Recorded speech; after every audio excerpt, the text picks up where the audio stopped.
This episode is provided by Thomas Allgaier and Frennis, based on the most relevant LinkedIn posts about field marketing from calendar weeks 50 to 1. Frennis is a B2B market research company helping enterprise field marketing teams with precise target list research and database-driven segmentation, as well as event attendee acquisition. And welcome back to the deep dive. If you're in B2B marketing, especially field marketing, you know this time of year, end of one, start of the next, isn't really a break. Not at all. It's intense. Yeah. It's when all the planning, the budgets for 2026, all of that gets locked in. Exactly. So what we wanted to do today is really get into the top strategic insights we've been seeing all over LinkedIn during those critical weeks. Right.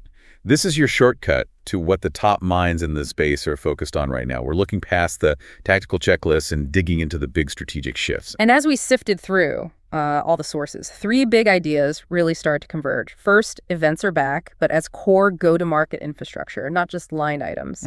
Second, there's this fierce, almost urgent demand for real disciplined revenue impact. Fixing the data lease is now a top priority. And the third? The third is, I think, the most interesting. It's a real shift toward human-centric experiences, thinking about connection and community, not just logistics. Okay, let's unpack that. Let's jump right into that first big theme. Events reassert themselves as core revenue engines. So we're saying this isn't just about filling calendar slots anymore. Not at all. The sources are so clear on this. Events are now seen as core GTM levers, things that drive pipeline directly. And what's really fascinating is how this applies to companies without a big name yet. Yes. Art Maslow had a fantastic insight on this. He said, for early-stage startups, the ones without a strong brand, offline events are actually their strongest lead engine. Wait, stronger than digital ads or cold outreach? That feels a little counterintuitive. It does, right. But he breaks it down to attention scarcity. Online, you might get 15 seconds of a scroll. At a well-read event, you can get 10 minutes of real, focused human attention. 10 minutes. That's an eternity in marketing. It's everything. That's the currency a startup needs to explain a complex idea and, build that initial trust that a banner ad just can't. That makes perfect sense. And that gravity holds true for bigger companies, too. I saw Vincent Holland cite a huge stat that 72% of B2B marketers credit half their closed deals back to events. Half. We're talking about 50% pipeline attribution. I mean, when you see numbers like that, you understand why the C-suite's finally paying attention. Matt Kleinrock pointed this out. Events have moved out of the basement, so to speak. Right. They're no longer just a cost center. They're a revenue engine that demands executive visibility. But that visibility creates a huge challenge, which Alan Newton wrote about. So many corporate event programs are still just managed tactically. Siloed. The trade show team does their thing. The webinar team does theirs. Exactly. There's no unified strategic framework. And if you don't have aligned stakeholders and clear goals before you start, then trying to measure ROI afterwards is, it's basically meaningless. And that's the vulnerability. That strategic disconnect is why event budgets get cut. Liz Latham put it so perfectly. She said, if your event strategy can't survive a significant budget cut, it was never strategic in the first place. That's a tough pill to swallow, but it's true. So what's her advice? Her solution is really operational. First, define the one non-negotiable outcome, the absolute must-have. Then, design the program as if you only have 70% of the funding. And that forces you to protect what really matters. The human moment. You cut the flashy production, the extra swag, the stuff that doesn't build relationships, you protect the conversations. If a small dinner drives the deals, the dinner survives over the big party. I love that framework. It forces disciplined thinking right from the start. Okay, so that brings us from strategic intent to execution. Our second theme, ROI discipline, follow-up, and the CRM imperative. Yes.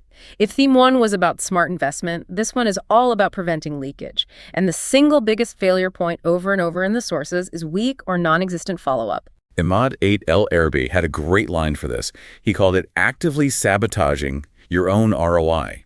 Actively sabotaging it. Think about that. You spend thousands, you get the lead, they're interested, and then crickets. You've lost the opportunity and you've eroded their trust in your brand. And the numbers on this are just brutal. Vincent Holland again, he cited that only 18% of trade show leads ever get a meaningful follow-up. 18%? That means 82% of the time, money, and effort is just gone, wasted. Which explains what Connor Jeffers was talking about. Teams know events drive revenue, they feel it, but they can't prove it to leadership. The data is a mess of spreadsheets uploaded weeks late. The data integrity is just broken. So what's the fix? You can't just tell reps to try harder. They're already overwhelmed. Exactly. It has to be a system, not a suggestion. Christian Wetrer laid out what the successful companies are doing. They show up with the system ready to go. What does that look like in practice? It's strict. A badge scan has to hit the CRM instantly, not a day later, instantly. It gets tagged with context, routed to the right rep. And this is the key. It automatically triggers a follow-up sequence over the next 90 days. So you're letting the tech handle the logistics of remembering. You're turning it into a workflow problem, not an events problem. Jared Webb framed it this way. He said, in real life, create signal in a world of online noise, but only if you capture that signal, that context, right in the moment. Otherwise, you just paid for the vibe, not the pipeline. Precisely. And to defend that spend, you need proof. Mark Gafori shared some really actionable tools for this, like the CEI Foundation's Event Performance Analyzer. Why are public tools like that so important? They give you benchmarks. You're not just measuring against yourself, you're measuring your performance against industry averages. So when the CFO asks why you spent 6 figures on a show, you have objective, verifiable numbers to defend it. Okay, that makes sense. Moving from the math to the matic, I guess. Our next theme, experience design shifts to community and connection. Yes. This is a huge pivot. The market is realizing people go to events to connect with other people. It sounds obvious, but our execution hasn't always reflected that. Right. Shana Harrison wrote about the hidden cost of leaving that connection up to chance. And that hidden cost is energy. Attendees are spending all this mental energy scanning the room, worrying if they should interrupt someone. It turns connecting into work. Which completely undermines the reason they traveled there in the first place. It does. And Nicole Vasquez had a great strategy to combat this. She said to focus on making 2 or 3 real, meaningful relationships, not just collecting 100 business cards. So quality over quantity. How do you do that? You go in with a goal. Listen for challenges people have, not just their job titles. And her best tip, make one thoughtful introduction for someone else. It shifts your whole mindset from what can I get to how can I help? And the environment itself has to support that. Merrick Gustin suggested we stop asking what's on the agenda and start asking how will people feel throughout the day. It's a powerful shift from being content-centric to being emotion-centric. How do you design for a feeling, though? Well, DJ Reese added that low energy in a room is always a design problem, not an audience problem. His advice was super practical. Fix the first 5 minutes, make it active, use movement, shorten everything. Movement creates momentum. Exactly. And that keeps the energy high. But this all falls apart at the booth if the people aren't trained. Lee Ali had this frustrating prediction for 2026. Let me guess. Companies will still spend a fortune on the physical booth and almost nothing on training the people in it. You got it. All the money goes to the metal and the lights, not the humans having the conversations. The booths that actually perform are the ones where the staff is proactive and engagement is the actual strategy. Katie Kaiser-Madison had the perfect line for this. She called trade shows speed dating with purchase orders. It's perfect, isn't it? You have to read the room instantly and match the buyer's energy and their immediate need. That requires some serious conversational skill. Okay, so that leads us to our final theme, which is how tech is enabling all of this. Technology and AI quietly reshape field execution. It's definitely happening. Ricky Van Rensburg suggested AI is moving from being a flashy toy to just essential infrastructure.